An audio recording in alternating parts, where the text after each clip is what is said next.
Hello and welcome to another episode of Journey to the Rise. I'm your host, Lucretia. I want to make sure I take the time to thank those of you who have been listening. Belgium, you have been showing up since the beginning, and I am so glad to have you here with us. To our listeners in Spain, gracias por escuchar. And of course, thank you to those throughout the U.S. who have been listening, especially in Tennessee and Wisconsin. And I am pleasantly surprised to see a large following in Rice Lake, Wisconsin. Thank you so much for your support. In today's episode, we talk with Chelsey Albert, a hypnotherapist and intuitive healer. Chelsey shares her journey when she began doing facials, which led her to developing a career as a lash specialist.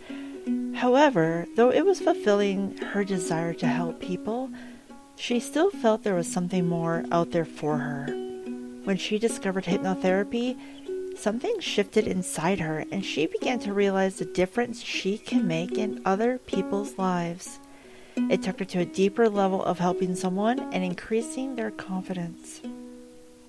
During the process of becoming connected as an intuitive healer, Chelsey discovered the difference she was making. Though she had a few stumbles as she started to develop her business, it didn't take long for people to spread the word about her skill, and her client base began to grow. Chelsey has an interesting story that I think a lot of people will be able to relate to, as we don't always easily find our way to what we are meant to do. So let's get started. Please welcome Chelsey Albert. It helps. I am so excited about our guest today. If you are dealing with any kind of strife or struggle or block, this woman has this gift. I don't know how else to phrase it, and it's such an honor to have her here today. Chelsey, thank you so much for being with us today. Hey, Lucretia, I am so stoked to be here. I can't wait for this. I'm so excited. Yay! I just want to dive right in. Where did you grow up? So I am originally from California. I grew up kind of rural, so it was an interesting mix of cowboys and like rural folk and big horse country. And then there was a lot of film people out there. My dad was in the film industry, so I got a really good, interesting blend of a different kind of California life. Whenever people hear I'm from California, they always think like the beach or LA, and I'm like, no, I'm from the desert. That's amazing. How exciting. So what was it like to have your dad be, I guess it was just normal for you, but what was it like to have your dad be part of the film industry? It was cool. It was a cool way to grow up, and honestly, I look up to my dad a lot because he was a VP of a camera rental company for a long time, and he had been able to help so many people along the way, so I was super fortunate. He'd take me to movie sets, we'd hang out, he'd take me to events of his, and every time somebody would come up to him and they would see that I was his daughter, they would say, your dad helped me so much. Your dad connected me with this person. Your dad got me my first job. And I just have always thought, I don't know what I'm going to do, but I want to be the Alan Albert of my industry. I want to be helping people. Like, I want to get so good that eventually I start helping other people get to their good. Uh-huh. So it was a really cool way. And then my mom has always been my biggest supporter. And I think you were actually my first client on my very first call. I tried to do a little project, and it was you, and it was my mom. It was great, though. It was amazing. It was so fun. It was so fun. It was not the way I'd imagined it would turn out, but it was a really good call and a really good evening. I've always had really good supportive parents, and I'm super grateful for the upbringing I had, because I think it was pretty unique in these times. Yeah, I think I messaged you afterwards. I was like, can I have your mom's number, because she's amazing. She messaged me after. She said, by the way, just let Lucretia know that she is now my daughter. Yes. Perfect. Oh, Love man, it. that's Thanks, just who Mom. she is. That's incredible. So what a fun upbringing to have, like, so much support and love and just a really neat blend of, like, a Hollywood vibe with the movies, but yet your kind of ranch life at the same time. Like, that's really unique. And people, you're right, people don't think about that in California, but... Yeah, I grew up, catching lizards and riding horses, and most of my time was spent at the barn. And it's, you look back and you just realize, wow, there's I was so blessed to have that. I was so blessed to have that kind of whole thing. And I'm really fortunate for the relationship I have with my parents. A lot of people that I work with, their trauma goes straight back to their parents and their family life. And I am very fortunate to say that all of my stuff did not actually come from my parents. So yeah, it's going home is a treat. That's amazing. And I love that you're understanding to the fact that not everybody has that relationship with their parents. So often people who have that healthy relationship, they can't understand at all, like when someone says I'm not close to their mom, and they just look at the person like they've been smacked in the face. And you really do have that connection to say, I do have that great fortunate situation. Hi, Kitty. Yes, Kitty is very This is much Piper. Sorry, you might be getting cameos from. Good. You might be getting Please. cameos from Pierre and Piper. I love it. I love it. That's amazing. So, what did you do after high school? I went to community college. I did. Nice. I had spent most of my life, because I looked up to my dad so much, I spent most of my life thinking I wanted to be in the film industry. So actually, really fortunately, when we looked at art schools, when we looked at Art Center in Pasadena, the guy who was on good terms with my dad said, look, most of these kids don't know what they want to do, so don't send her to this big fancy art school without at least getting her prerequisites done. It'll be cheaper. She'll have a little bit more idea of what she wants to do. And that was also, it couldn't have gone better, because I realized about a semester in that being in film and being behind the camera involves a lot of math and a lot of geometry and a lot of eating Eggos and top ramen for months at a time. So I realized I didn't want to do that. I went to community college. I got my associate's degree in English literature, which thus far has proved pretty useless other than interesting conversation. And then after that, I went to beauty school and actually really fell in love with that and did that for a few years. I still work part-time in a salon with a very dear friend of mine, really just as kind of a fun gig, just so I can go in and have some girl time. But after that, I bounced around and thought I'd do college again, and college doesn't agree with me. It took me until I was about 29 to even start thinking that I had found where I belong, which always drove me nuts, because so many people, especially like on the internet those days, on the internet these days, it's like they just know. And I could never get that. So it was always a really frustrating thing, but I think my journey has led me in a really cool roundabout way to what I'm doing now. And I don't think I'd have the insight if I didn't go that wacky long route.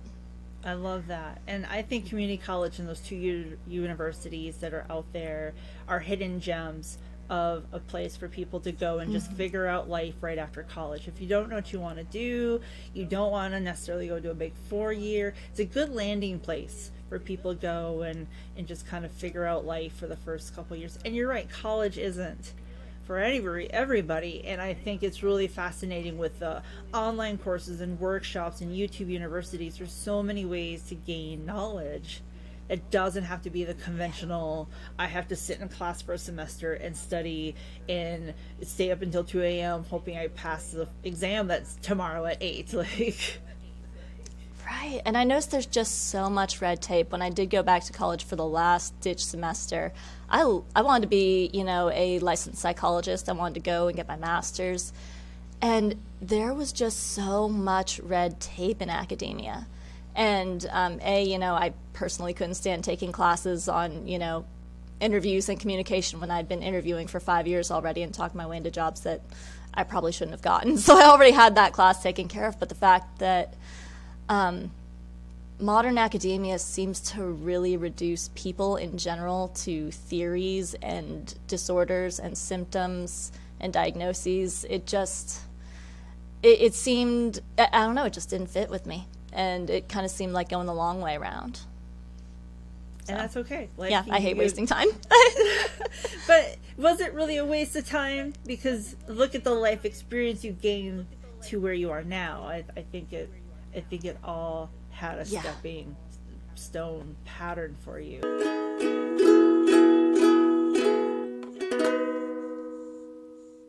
We're going to take a quick break, and when we come back, we'll have more from our guest Chelsey as she talks about the transition she experienced when she relocated and moved to the South. The goal for any business is to grow and reach a new level. Get there faster by being an authority in your industry with a video docu-series. Using video, you can showcase you, your business, your staff, products, your services, and your why. Building relationships is key, and high-quality video can give existing and potential clients a way to get to know you. It also allows you to build a connection that results in increased sales. If you would like to know more about how you can enhance your business with video, go to girlbossproductions.com today. Welcome back to Journey to the Rise. We continue our conversation with Chelsey, and she shares about the experience she had when she sought help for her own healing and how it helped to lead her to a path of success in helping other people. So you go to beauty school and you specialize in lashes, is that correct? Yep, I originally started out loving facials, and my first facial ever was this little old lady. And in beauty school, let's put it this way: you don't go to beauty school for a good facial. You're just cleaning faces and just getting used to touching people, basically. So she comes in and we start talking, and I must have spent 2 hours on this gal because we were just talking, and she hadn't done anything for herself since her husband had passed from Parkinson's. I still remember this woman. And when she got up after the facial, again, I didn't do anything special, but she looked in the mirror and touched her face and she said, "Oh my God, I haven't done anything for myself. My face looks so good." And I was hooked. I always have loved helping people. I've always loved making people feel better. And that was my first real avenue to being able to do that. So then I got into lashes because I wish I could say it was altruistic, but I wanted to make money and lashes were making money. But after I spent a year wanting to throw my tweezers across the room, I finally got good at it. I finally got the hang of it, and then fell in love with the artistry of it, and again, fell in love with being able to make people feel more like themselves. That's amazing. Now, was that in California? Because you're now in Tennessee. Where was the transition from California to Tennessee for you? So that was 2015. So I've been here for about 7 years now, I think. And I started out doing aesthetics in California, and then my now ex-husband, we were dating at the time, he wanted to come out to Tennessee to go to school, and quite frankly, I never really identified with the whole keeping up with the Joneses sort of pace of California, especially in Southern California. So I thought, okay, well, hey, Tennessee's the place, I'm good with it. And when that all sort of fell apart back in 2019, he ended up leaving, and I just decided to build a life out here. And I got to tell you, Tennessee's been good to me. I've met wonderful people, yourself included, and I don't think I would have had the opportunity to be where I am now if I hadn't left home. I love that. And that's the thing about Southern hospitality. People talk about Midwest nice. It is nothing compared to Southern hospitality. It is the real deal. Like the kindness of strangers in the South. It's been so wonderful. I will say it took me a minute to catch on to bless your heart because my mom's a little Jewish lady. So when she says bless your heart, it means you brought her a water without asking. When people said bless your heart out here, I thought they liked me for like 6 months. I didn't realize they were saying, "Oh, you sweet idiot." And that's putting it kind of, it's that bless your heart. Yeah. It's a very it took a minute polite, to get used to the culture shock. It's a very polite dig. Yeah, absolutely. Yeah, California is definitely a big culture shock from the South, and once you find your people, they're not friends, they're your family in the South. Yeah. Oh yeah. Absolutely. And I love that about this place. Yeah. It's just, there's nothing like it anywhere. So you're there, you decide to stay, you're growing your own community, and you're building, at this time, are you still building your lash business? Yeah, so the interesting transition was for years now. So I'd been in the beauty industry for a few years, and I wanted to be able to work with people on a deeper level. I mean, in the beauty industry, you're kind of everybody's therapist anyway. Ask any hairdresser, and they can tell you some stuff about all their clients because there is that trust there.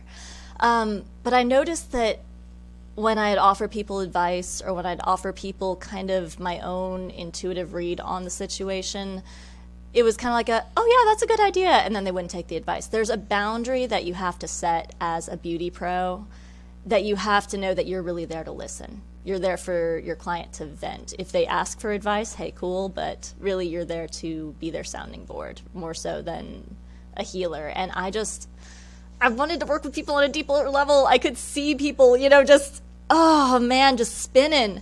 And I was like, if you could just, but I didn't have the permission to do it. So I'd been looking for ways to, I'd been doing energy work for a little while, and that was just kind of within my own practice, kind of enhancing my own beauty industry stuff. And I had always been sort of fascinated with hypnosis. It kind of like, even since I was a little kid, I remember watching a Scooby-Doo episode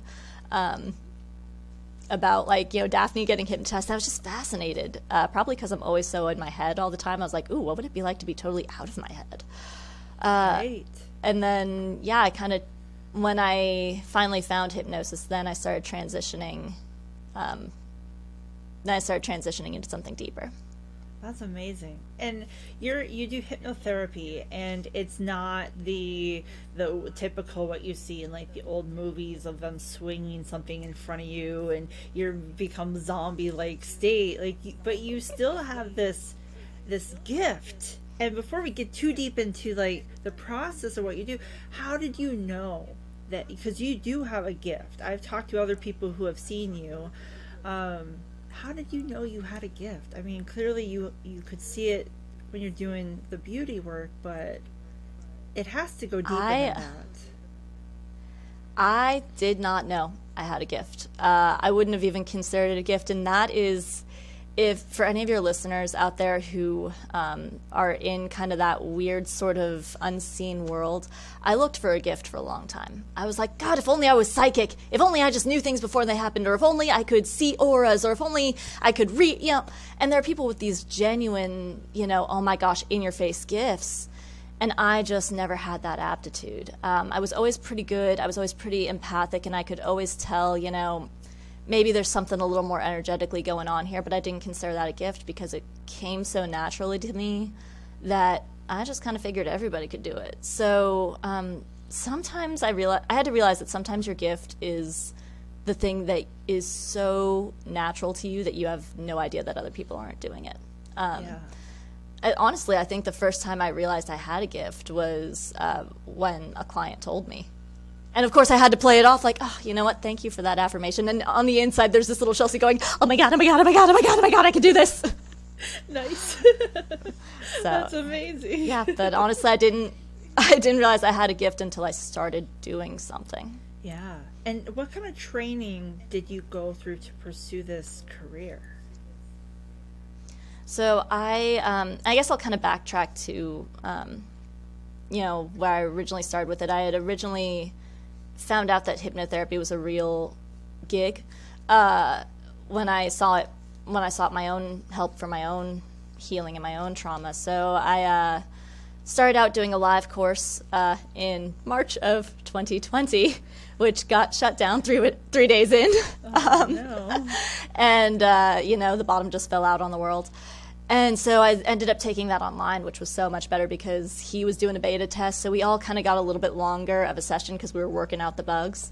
And then later on that year, he invited me to do a smaller class mentorship for 6 months. And that just kicked me into gear. Meanwhile, I was also following up and beginning to pursue more, more energetic healing. I was really just... I dove in and latched on. It was just so cool to me how effective it all was. So yeah, basically a good year's worth of study before I felt confident enough to hang my shingle on the door. Wow, that's amazing. And clearly the person you were learning from saw something in you to extend that invitation.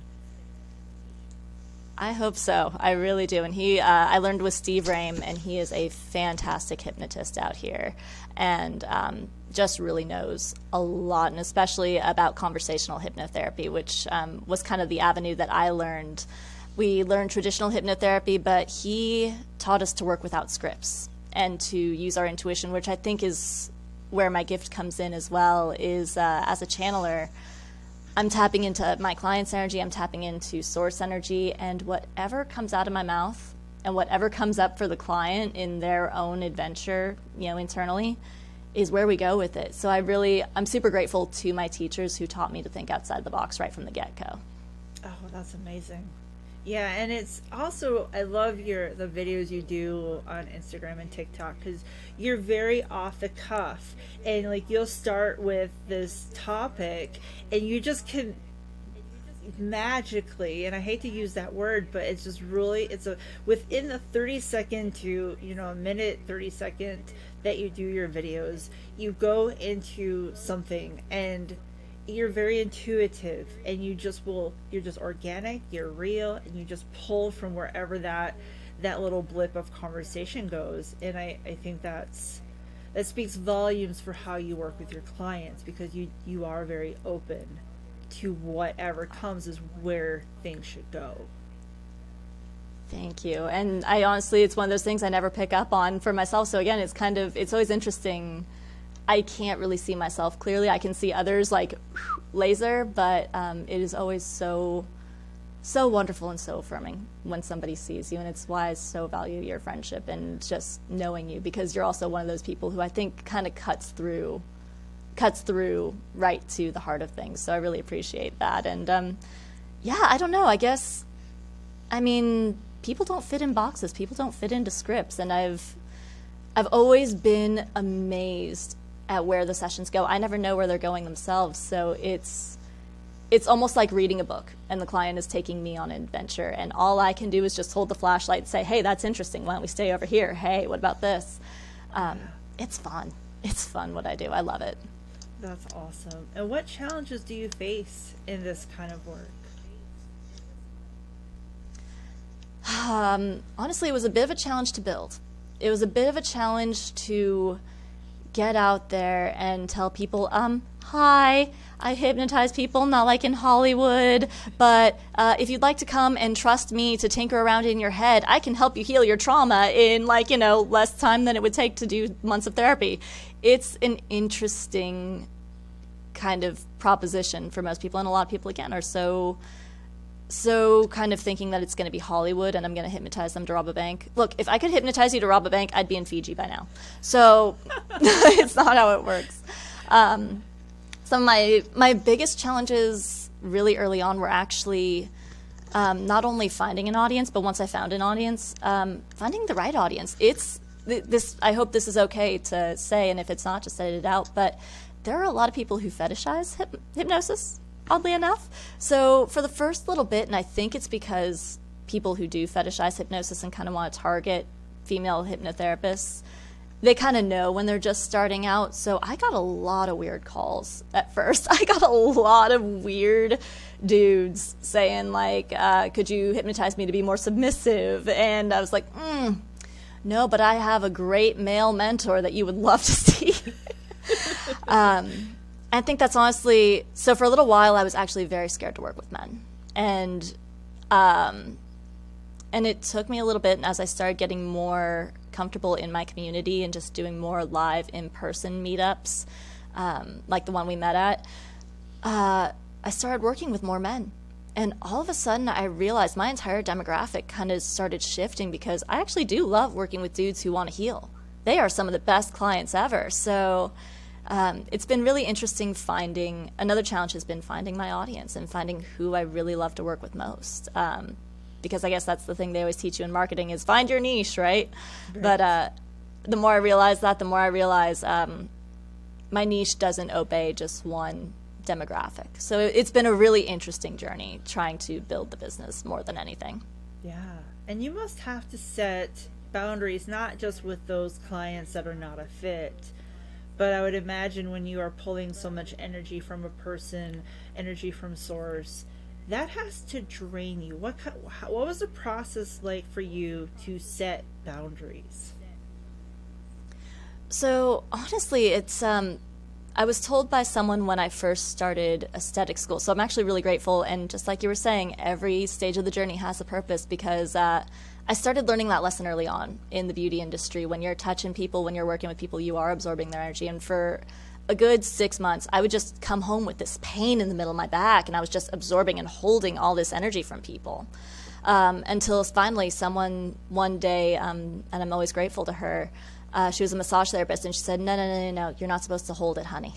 I always think of taking it in, giving up, taking it in, giving it up. And, and I really began seeing myself more as like a hollow tube than a sponge. So thankfully, I got a lot of really good practice with that throughout my years in the beauty industry. And every so often, I'd have a sticky person who kind of really kind of challenged me to clear my energy out. So I don't really take on too many people's energy anymore. There's almost like a high that comes with it that sometimes I do have to come down from and clear my energy before the next client, because, you are working with such an intense level of unseen energy. And again, it's, reading into the client is one thing. And again, that one I'm pretty good with. I know not to take on their energy. But then channeling source, channeling Christ consciousness, channeling, my highest guides. And I never know who the heck they are. I just say, hey, guys, help me. And I always call in my clients' highest guides and just trust that they will work through me. That leads to this amazing feeling of just almost buzziness. And then again, there's the high of really kind of seeing a really good session when they can feel the results right away. And I'm just like, oh. So it takes me a minute to come down sometimes, more than it does to keep from being drained, thankfully. Yeah. Wow. And what rewards do you receive in this particular career? Oh my God. It's amazing, Lucretia. I mean, when I was a kid, I would pray, help me save one life. I don't know why I always felt that need, and I'm not entirely sure, but every time I gave blood, that would be my request, like, just help me save one life. And I've been rewarded in a much bigger way than anything tangible. It's been amazing to see the people I've worked with grow and become their highest, most flourishing self. Again, it's just really cool to be able to say that I work with whatever drives this galaxy, the universe, God. Yeah, I call it God because it has fewer syllables, but this high power of love, to be able to see that in action and to be able to see God showing off and like, okay, because healing doesn't work without source. So it's really cool to kind of almost watch from a third-party perspective and say, wow, that happened. I did not expect that. So that's always fun. I love the fact that I get to just hang out in my house, welcome people in. I've got my home office and work with my cats and let my cats be a part of the scenario. I love the people that I find myself working with. This industry, it's tough to let people know about it, but once people are in it, I get some of the coolest people, some of the most open, some of the most exciting, some of the most interesting people. And yeah, like I said, it's always, every session is a new story for me. So I get to see all these new adventures. I get to see the inner lives and the inner metaphors that people are going by, and sometimes it's just really plain cool. Gosh, I could gush about this forever, so I'm gonna not. But it is one of those careers where I truly don't have a bad day at work, and I think that's my greatest reward. Even the times where I've thought, I don't know, maybe there's always gonna be like one or two where I'm like, boy, they weren't as enthused as I thought they'd be. Maybe we didn't connect, and then, sometimes they'll call me back and say, that was a great session. I'd like to book another, and I'll be totally blown away. But the healing that I get through doing these healings and the healing journey that I've had to go through so that I can be a good healer for my clients, I mean, I would say my whole job is a reward. That is so blanket, but it's so true. Yeah. And maybe the person who's not reacting, they're probably just processing what they just experienced. And sometimes you don't know how to react when you're processing, like, wow, what just happened? Yeah, and it's a constant reminder for me to kind of take my ego back a step, because it doesn't matter, What matters is that I've offered my full integrity, and if they accept it or not, or if it hits like a week from now, or if it hits like a month from now, that's not up to me. And so there's a constant surrender going on in any kind of healing line of work, I think, that you really have to keep your ego in check, man, because there's a lot of times where I could have thought, oh my God, they didn't like me. And early on, there were a lot of times where I did think that. And this has strengthened me as well. Doing this work has really improved me as a person as well. It's kind of cool. That's amazing. And what kind of success stories can you share?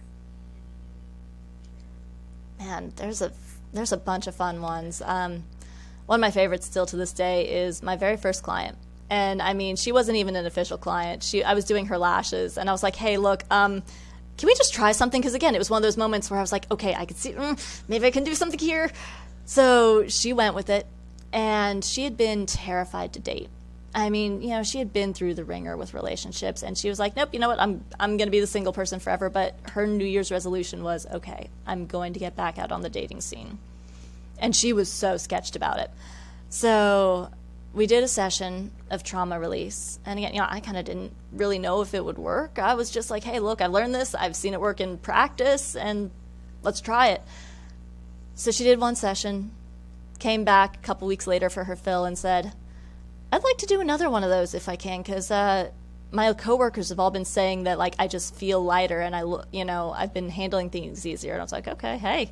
So we did another session, and she comes back a couple weeks later and says, well, I've been on a date with a guy from Match, and, I kind of like him. And then 3 weeks later, she goes, I really like this guy.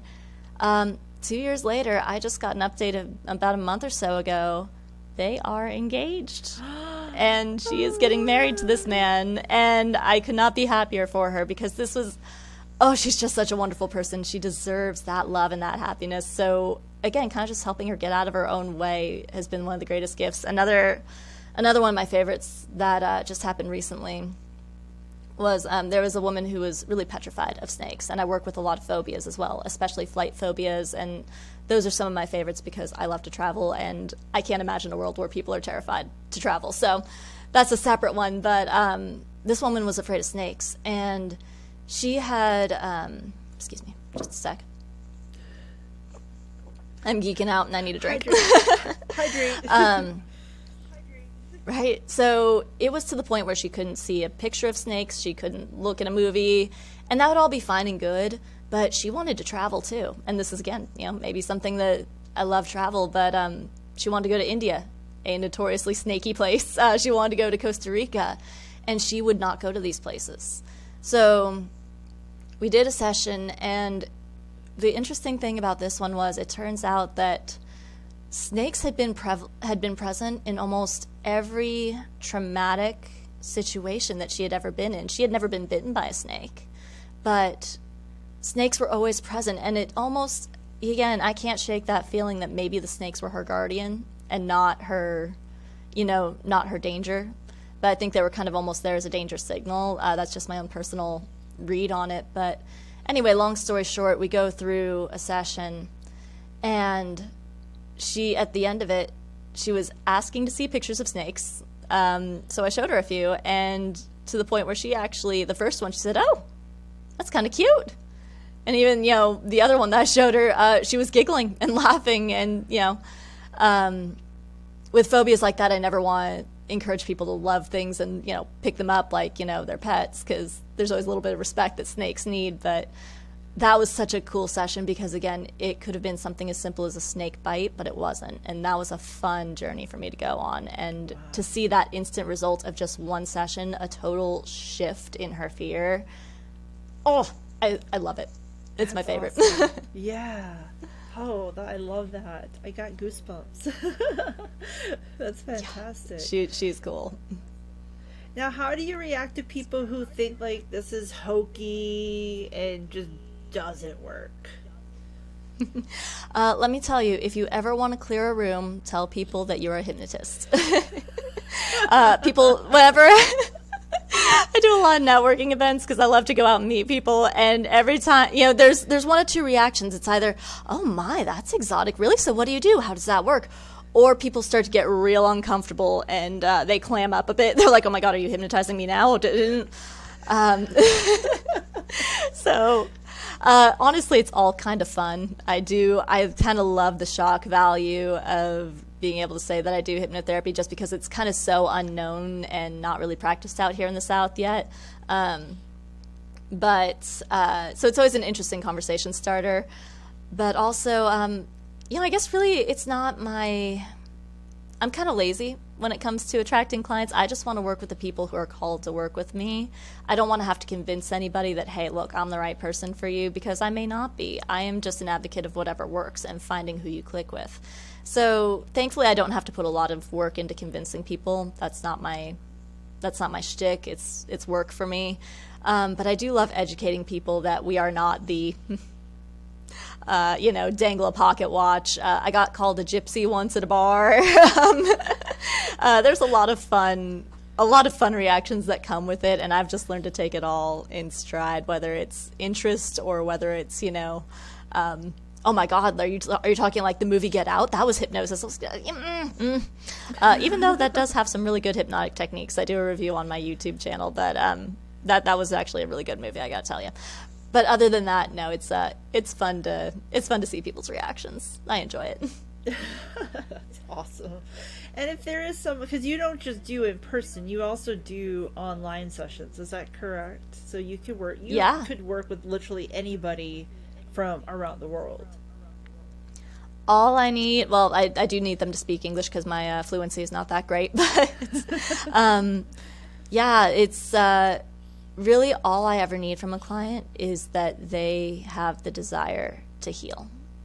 From there, again, it doesn't really matter if it's Zoom or if it's in person. Energy, as you well know, transcends time and space. So we're exchanging energy right now, and we're a couple hundred miles away. And it's always a good energy between us, and I love it. And with the actual, hypnosis part, it's all really happening in my client's own unconscious mind. So I don't need to be there physically present, because it's all going on up here for them, and they're experiencing their own thing. I'm just the guide and responding to what they're giving me. So, yeah, it's a lot of people are kind of a little leery of that, but I honestly think that 2020 did change a lot of those perceptions. A lot of people have been able to kind of adapt to telehealth and realize, oh, okay, I can be in my own safe space and still get great results from healing. Yeah, absolutely. And you're right, 2020 did medical and therapies, they had to transition because you couldn't. And people, like you just said, people realize, oh, I can still get the attention I need, the help I need. I don't have to be there in person. And that's very life transforming, I think. One of the few perks that came from 2020, despite the struggles. Oh, yeah. Yeah. Oh, yeah. I'll rag on technology all day, but it is a fantastic tool, and I've really loved embracing all the new challenges of working with Zoom. And also sometimes it's kind of nice to just work in my pajama bottoms and not have my clients know. Right? Exactly. If there's someone out there who's listening and maybe they're having a little doubt, but something is telling them, like there was a little voice telling them that you may be able to help them, like what advice or words would you like to share with them?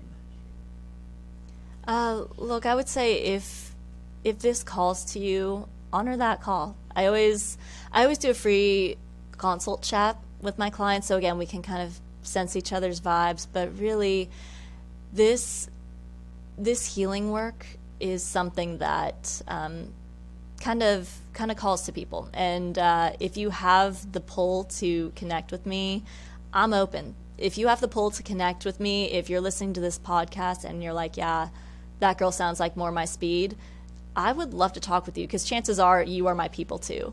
And again, it's one of those things where all you really need is the desire and the commitment to your healing. So sometimes that does mean changing your life circumstances. Sometimes that does mean investigating parts of you that maybe you hadn't been aware of. But if you're willing to take that first courageous step, I'm all in with you. And really, I am just here to act as your guide. You already have everything you need within you to heal. I'm just here to hold the flashlight. And if you need a flashlight holder, I would love to help you. Yeah, I think I kind of think my people already know as they're listening to this if they'd like to reach out. And in that case, I say that's your invitation. Reach out. Yeah, absolutely. And if someone did want to book a session with you or follow you on the socials, like where can people find you and get information? Cool. Yeah. So I am working on being a better millennial and being better on my social posts. But you can find me on YouTube. That's where, if you want to just do a shallow dive and kind of learn a little bit more about hypnosis, a little bit more about some of the more, I also kind of love diving into how we are hypnotized throughout our daily life. So kind of some interesting little, more relationship based and trauma based. I love working with people who have experienced trauma, who are suffering from anxiety. And also, again, sometimes that tends to be in relationship trauma. And I think that's probably because of my own past experience. You always help who you are, right? So YouTube is a great resource if you just want to kind of follow along and get to know more about me. If you would like to book a call, I always book a call first. I want to make sure that, again, you're my people and I'm your people. So book your free consultation call. It's like a 30-minute chat, and we'll just get to know each other, see how I can help you. You can go on my website, www.chelseyaLberthealing.com, and I'm sure that'll be in the notes, or not. Absolutely. Because my name is spelled Chelsey, and that's always something that I have to kind of correct. But also TikTok and Instagram are great places to follow me as well. Look, I am here for you, whatever information you need, wherever you need to follow me, that's where I'll be. That's amazing. And please do reach out if you are feeling that little bit of a ting or some sort of notion that's stirring. Like, see what she can do, because truly this woman's able to really make big shifts in your life. And I'm so... I really... Yeah. I want... No, go ahead. Oh, go ahead. No, I was just going to say, I appreciate you being here so much. Me too. Okay, good. We were on the same page. Like we were having thought jinx there. I know, right? No, I am... Honestly, Lucretia, I am so honored to have been invited to be on your podcast. You are... I have been stalking your TikTok and stalking your social media, and just... everything that you do has the intention to inspire, and I can't wait to see where this goes. I can't wait to see where you go, because everything that you're doing, no matter what avenue it is, your blog, your TikToks, your podcast, you're inspiring people, and we need more of that in this world. So I just want to say how honored and how grateful I am to be a part of this, because you're doing big things, and I'm just catching the wave. I'm so honored by that and humbled, and thank you. And I love that. Like, I was once told by a mentor that you get out there with your surfboard and you ride the wave, and the good people are going to try and catch the wave with you. And you're like, yeah, come on, there's room in this wave for everybody. And he said some people will try and knock you down, and maybe everybody goes down together, but the good ones will be out there to ride the wave with you. And I love that you're out here riding the wave with me, my friend. That's amazing. That's beautiful. You can tell it's winter and we need to get to the beach. We definitely need to get to the beach. We're thinking of waves. We're thinking of, yeah. Surfing, paddleboarding, kayaking, like. Oh man, just get me somewhere warm. And you're up north, so it's even colder up there. So I salute you, sister. It was negative 24 yesterday and negative 15 today. Like, I am missing Tennessee so bad. Okay, well then come back.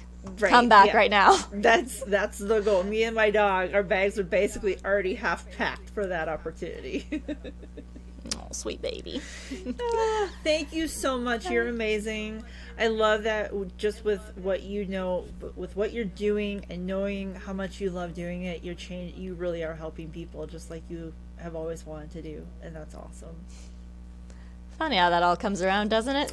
You're right. It all seems to work out.